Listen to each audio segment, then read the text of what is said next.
नमस्कार, मैं हूं श्रद्धा। आप देख रहे न्यूज़ 18 मध्य प्रदेश छत्तीसगढ़। भाषा, संस्कृति और परंपरा पर हर किसी का समान अधिकार होता है। भाषा, संस्कृति और परंपरा को आगे बढ़ाने में भी सबका बराबर का योगदान होता है। अब तक ऐसा होता भी आया है, लेकिन बीएचयू में धर्म के आधार पर भाषा, संस्कृति और परंपरा को एक खास वर्ग की मिल्कियत बताने की जो कोशिश हो रही है, आज हम उसी का विश्लेषण करेंगे। तो चलिए शुरू करते हैं आज का ये खास शो, धर्म संकट में फिरोज। गैर हिंदू धर्म की शिक्षा नहीं दे सकता। ज्ञान धर्म से इतर है, कोई भी ज्ञान धर्म का नहीं होता है।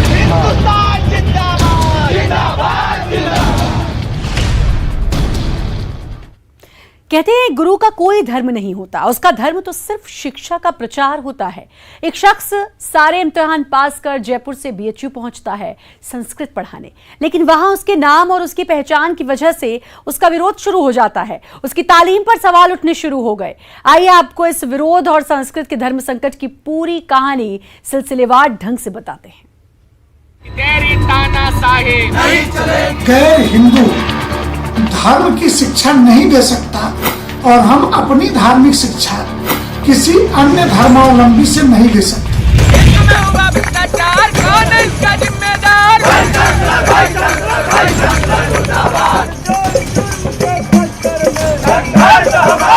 हमारा विरोध किसी हिंदू मुस्लिम धर्म को लेकर नहीं है, अपितु हमारा विरोध हमारी उस परंपरा के टूटने पर है। जय तु संस्कृतम, जय तु भारतम, जय तु संस्कृतम। यदि मैं सभी लोगों से पूछता हूँ, मैं यदि कुरान की आयतें रट लूँ, मैं उर्दू सीख लूँ, क्या मैं मौलवी हो सकता हूँ? मैं क्या इमाम कुरैशी हो सकता हूँ?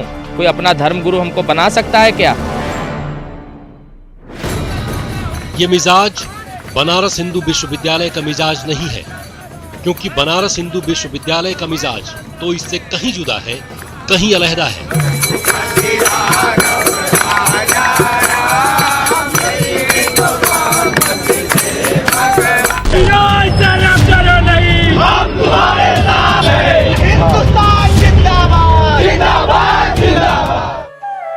बनारस इतिहास से भी प्राचीन है, परंपराओं और मिथकों से भी पुराना है।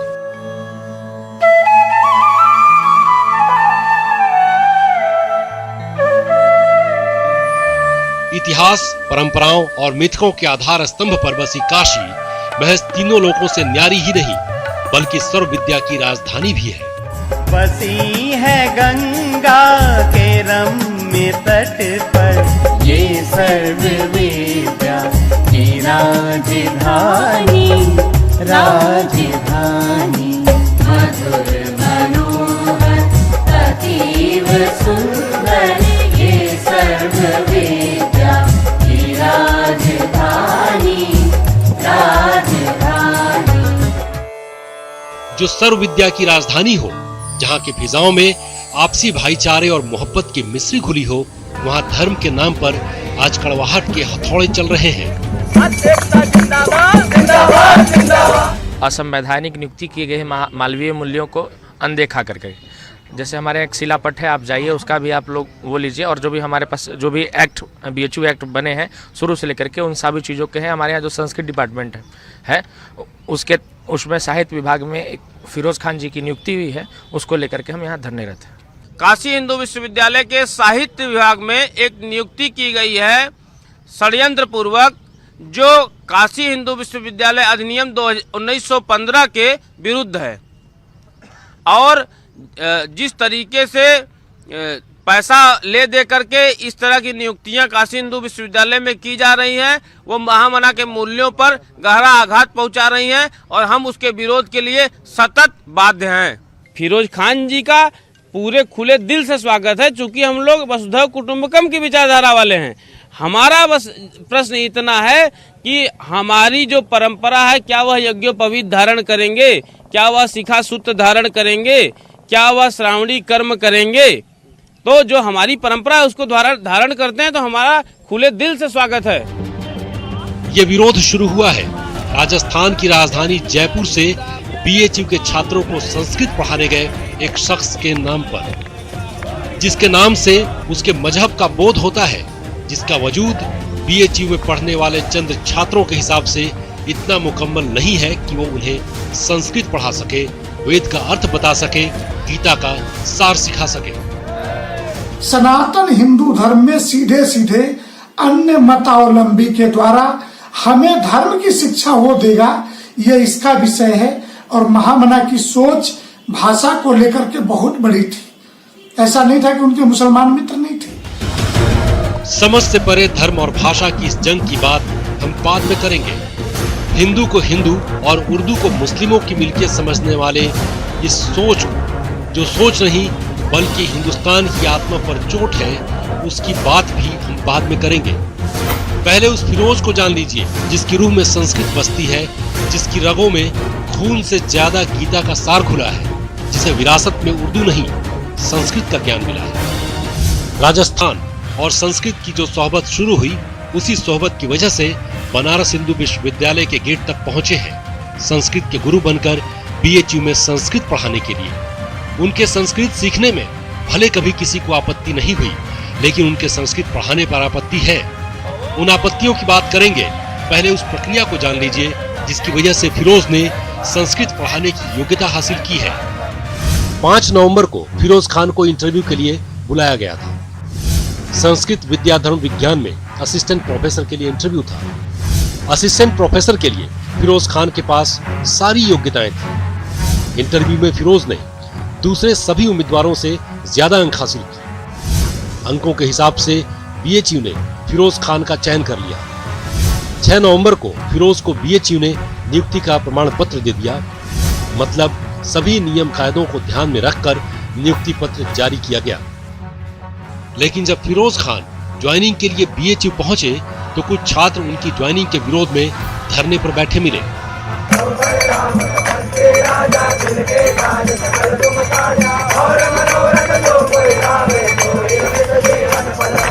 भजन कीर्तन करने वाले उनके पूज्य पिता श्री रमजान खान जी, उनका कहना है कि मैंने अपने बेटे को संस्कृत की तालीम दिलाने के बजाय मुर्गे की दुकान खुलवा दी होती तो बड़ा अच्छा होता। जिनके जेहन में मुर्गे की दुकान है वो हमें क्या वेद और पुराण पढ़ाएंगे? कि हमारा सर्वप्रथम भारतीय संस्कृति का एक पर्व है हिंदू धर्म का, जो ब्राह्मणों के लिए है और सनातन धर्मावलंबियों के लिए भी है, श्रावणी पर्व। तो वहीं से हमारे भारतीय त्योहारों का प्रारंभ होता है। तो यदि वो मुस्लिम परंपरा से हैं, यदि उन्होंने आज तक कभी श्रावणी की नहीं, कभी यज्ञोपवीत धारण नहीं किया, तो वो कैसे हमारी सनातन धर्म परंपरा और वेदांग को पढ़ाएंगे? फिरोज खान, उनकी नियुक्ति पूरे, उन्होंने बताया कि पूरे एक्सपर्ट्स को बुला के हमने कराया है। जो देश के जाने माने एक्सपर्ट हैं उनको बुलाकर उनकी नियुक्ति कराई गई है। उन लोगों ने उनको जो फाइनलाइज किया है, कोई एक व्यक्ति या 2 व्यक्ति ने नहीं, पूरी एक्सपर्ट टीम ने किया है। तो निश्चित तौर से उसके लिए भी हम लोगों ने कहा कि उनको उसमें उनको पूरी सुरक्षा दी जाए और वो संस्कृत पढ़ाएं। संस्कृत के अगर ज्ञानी हैं तो निश्चित तौर से उनको बीएचयू के अंदर उनको स्थान मिलना चाहिए। बतौर गुरु फिरोज खान का जो छात्र विरोध कर रहे हैं, उनका कहना है कि फिरोज खान मुस्लिम है, लिहाजा वो हिंदू धर्म की शिक्षा कैसे दे सकते हैं। संस्कृत विद्याधर्म विज्ञान संकाय में एक मुस्लिम की नियुक्ति क्यों हुई? अगर विरोध का यही तर्क है तो फिर समझ से परे है कि हिंदुस्तान में उर्दू और हिंदी में इतनी मोहब्बत क्यों है। समझ से परे है कि दारा शिकोह ने उपनिषदों का अनुवाद क्यों किया। प्रेमचंद ने हिंदी की जगह उर्दू में कफन क्यों लिखा। फिराक गोरखपुरी उर्दू में शायरी क्यों किया करते थे। मोहम्मद इकबाल ने क्यों लिखा हिंदी है हम वतन है। दरअसल भाषा तो बहता हुआ वो नीर है जो हर बदलाव को, हर विचार को बिना भेदभाव के अपना लेती है। और यही वजह है कि फिरोज खान का विरोध करने वालों का विरोध शुरू हो गया है, वाराणसी से दिल्ली तक और जयपुर से लेकर मुंबई तक। अभी आप देख रहे हैं विश्वविद्यालय के अंतर्गत जिस तरह से ब्राह्मणवाद चरम सीमा पे है, एक हिंदू प्रोफेसर जिनकी भी हाल ही में नियुक्ति हुई है, जिन्होंने इंटरव्यू में 10 में से 9 अंक प्राप्त किया है और जो 10 में से 2 आया है, उनके लिए यहाँ पर अच्छा धरने बैठा है। शर्म की बात है कि आज शिक्षा से ऊपर आज धर्म को मान रहे लोग। इससे अधिक से शर्म की बात कोई नहीं हो सकती। जो भी भाषा है, जो भी संस्कृति है, वो धर्म से इतर है, ज्ञान धर्म से इतर है। कोई भी ज्ञान धर्म का नहीं होता है। कोई भी भाषा धर्म की नहीं होती है। धर्म की भाषा जरूर होती है, उस भाषा के ज्ञानी भी होते हैं। इसका धर्म से कोई लेना देना नहीं है। जो लोग विरोध कर रहे हैं वो संकीर्ण मानसिकता के लोग हैं। किसी भी शिक्षक का इस आधार पर विरोध नहीं किया जाना चाहिए कि वो किस धर्म, किस जाति और किस समुदाय से आता है। संस्कृत सिर्फ हिंदू ही पढ़ा सकता है, तो वाकई ये दुर्भाग्यपूर्ण है। और यहाँ जहाँ तक आई मूल्यों की बात, तो आज से 100 साल पहले, 1000 साल पहले ऐसे अनेक मूल्य थे जो कहते थे कि स्त्रियां नहीं पढ़ेंगी, लड़कियां नहीं पढ़ेंगे, शूद्र नहीं पढ़ेंगे। आज भी ये उन मूल्यों का हवाला देके अगर मुसलमान को या फिर दलित को पढ़ाने से रोकते हैं तो हम इसका कड़ा प्रतिरोध करते हैं। हिंदुस्तान में जरा जरा सी बात पर सियासत बड़ी हो जाती है। बीएचयू में फिरोज खान के संस्कृत पढ़ाने को लेकर जब विरोध का स्वर मुखर हुआ तो उसकी धमक सियासी गलियारों तक पहुंच गई। एक फिरोज अगर वो मुस्लिम होकर के भी संस्कृत का विद्वान बना है तो आरएसएस के लोगों को और बीजेपी के लोगों को और जितने भी हिंदू संस्कृति को लेकर के जो संगठन बने हुए हैं, बजरंग दल है या विश्व हिंदू परिषद है, इन सबको गर्व करना चाहिए। दुर्भाग्य से कुछ लोग जो हैं, जो नासमझ बच्चे होंगे, उनको समझाइश करने की जरूरत है। वो समझाइश वहाँ की सरकार करे, वहाँ के टीचर्स करें और कोई हल निकाले जिससे कि उस फिरोज का दिल नहीं टूटे। सवाल ये नहीं कि नौकरी कहाँ करनी है, सवाल ये कि अगर हिंदुस्तान भर में क्या मैसेज आएगा, दुनिया के मुल्कों में क्या मैसेज आएगा, ये देखने का काम नरेंद्र मोदी जी का है, उनकी सरकार का है, योगी जी का है, उनकी सरकार का है। बीएचयू में एक मुस्लिम के संस्कृत पढ़ाने को लेकर उठे बवाल की आग सोशल मीडिया पर भी चरम पर पहुंच चुकी है। और इस खुले मंच पर जब ज्ञान की गंगा बहाने में लगे हैं सब ज्ञान की गंगा बहाने में लगे हैं, फिरोज की नियुक्ति का विरोध करने वाले कहते हैं हिंदू विश्वविद्यालय में फिरोज क्यों? हालांकि सोशल मीडिया पर ऐसे लोगों की संख्या ज्यादा है जिन्होंने फिरोज के समर्थन में नारे बुलंद किए हैं। मसलन फिल्म अभिनेता परेश रावल लिखते हैं, मैं प्रोफेसर फिरोज खान की नियुक्ति को लेकर हो रहे विरोध से स्तब्ध हूं। भाषा का धर्म से क्या लेना देना है? इस लॉजिक के मुताबिक तो मोहम्मद रफी को भजन नहीं गाने चाहिए थे और नौशाद साहब को इन्हें कंपोज नहीं करना चाहिए था। क्या हो रहा है और क्या होना चाहिए कि इस जंग में फिरोज के पिता सबसे ज्यादा दुखी हैं, जिन्होंने फिरोज को संस्कृत से मोहब्बत करना सिखाया, भजन गाना सिखाया। देखिए, जहाँ तक तालीम की बात अपन करते हैं तो एक शेर था अपना, खबर दिल की जरा रखते नहीं और दिल में रहते हैं, उसी मंजिल से नावाकिफ़ है जिस मंजिल में रहते हैं। तो अपनी एक मंजिल है, अपना वतन है और इसकी संस्कृति के बारे में जो ज्ञान होना चाहिए व्यक्ति को, वो ही इसका नागरिक है। अब उसमें जो है विरोध प्रदर्शन जो ये कर रहे हैं तो उसका कारण तो कोई समझ में आता नहीं है, क्योंकि व्यक्ति जो है ना नीचे से ऊपर की ओर उठना पसंद करता है, हमेशा निम्नता की ओर से उत्कृष्टता की ओर से पहुंचता है हर व्यक्ति। और यहाँ पर क्या है, अगर अपन देखते हैं इस धार्मिक स्तर से, यहाँ की संस्कृति के स्तर से, तो हकीकत तो वास्तव में यही है कि कोई कुछ भी कहे, लेकिन ये एक हृदय की बात है। ब्राह्मणों को सबसे उत्कृष्ट माना जाता है, यहाँ पर ब्राह्मण से कोई बढ़कर के नहीं माना जाता। या धर्म के शास्त्रों के अनुसार भी नफरत की भावना थी, क्योंकि एक संस्कृत सीखी हमने, एक श्रेष्ठ भाषा का जो है ना ज्ञानार्जन किया, किस लिए? बड़ी एक खुशी के लिए। जबकि इसको जो है ना उन्होंने निकृष्ट समझा, उसको निकृष्ट समझा कि इसने संस्कृत क्यों पढ़ ली। मैं समझता हूँ अगर इससे अच्छा तो अगर जो अपमान जो मैं सहन कर रहा हूँ ना, मेरी आत्मा कचोटती है। ऐसा लगता है कि अगर मैं संस्कृत नहीं पढ़ा करके उसकी मुर्गी की दुकान खुलवा देता, वो अच्छा लगता है इन लोगों को। और जो मोबाइल पे जो आ रहे व्हाट्सएप वगैरह, तो उनको देखते हैं तो उन पर देख कर बड़ी चिंता होती है और एक कचोटती है आत्मा कि इस देश में इस तरह का क्या हो गया। रमजान खान का हाथ होना लाजिमी है, क्योंकि आज तक किसी ने उन्हें मुस्लिम होने की वजह से भजन गाने और श्लोक पढ़ने से रोका नहीं। गोपियां आई नंद घर में क्यों यशोदा को डर, गोपियां आई नंद घर में क्यों यशोदा को डर। नीलांबुज श्यामल कोमलांगम सीता सवारोपित वामभागम बाणो महासायक चारु चापम नमामि रामं भगवन् सनातम। प्रणव पवन कुमार खलवन पावक ज्ञान घन जासु हृदय आगार वसई राम सर चापधर अतुलित बल कामं शैलाभ देहं धनुर्धर प्रशानं ज्ञानी नामग्रगण्यं सकल गुण निधानं वानराणामधीशं रघुपति प्रभक्तं वादिजातं नमामि गोष्पति। पीढ़ी दर पीढ़ी संस्कृत पढ़ाने और भजन गाने वाले इस परिवार को बीएचयू के चंद्र छात्रों ने यह एहसास करा दिया है कि वो मुस्लिम है और संस्कृत पढ़ना पढ़ाना उनका काम नहीं है। जो हमारी पूजा पद्धतियाँ हैं क्या उसको पढ़ा पाएंगे?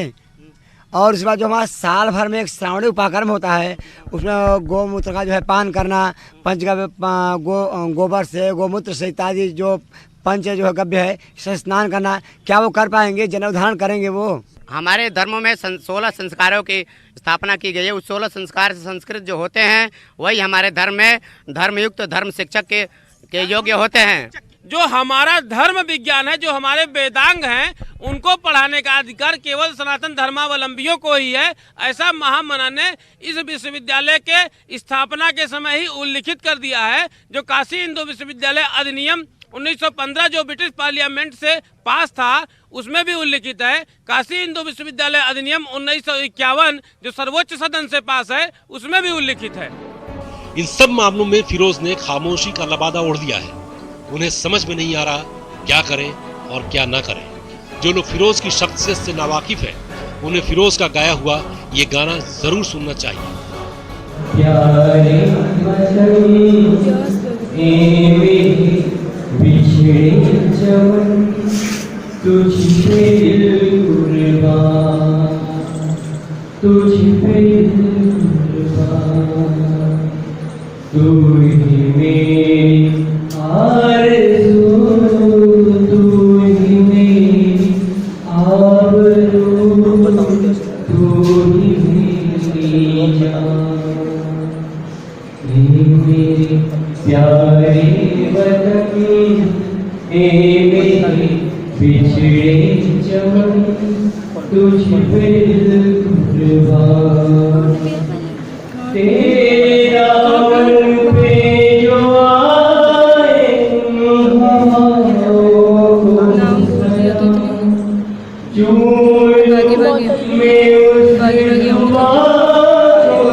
फिरोज खामोश है।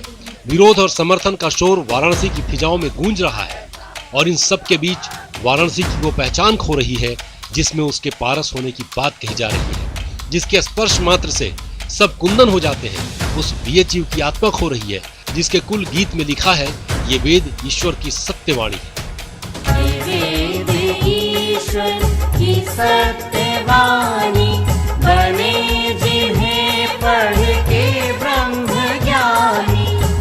व्यास जी ने रचे यहीं पर ये ब्रह्म विद्या की राजधानी राजधानी। सर्व विद्या की राजधानी खामोश दिख रही है अपने आंगन में भाषा के नाम पर हो रहे भेद को, हिंदू हिंदू मुस्लिम मुस्लिम के शोर को, और बुझे मन से कह रही है एक बार पलट कर देख लो उस कुल गीत को जिसे यहाँ आने वाला हर शख्स गाता है। ये शोर खुद ब खुद थम जाएगा, विचारों का ये भेद खुद ब खुद मिट जाएगा।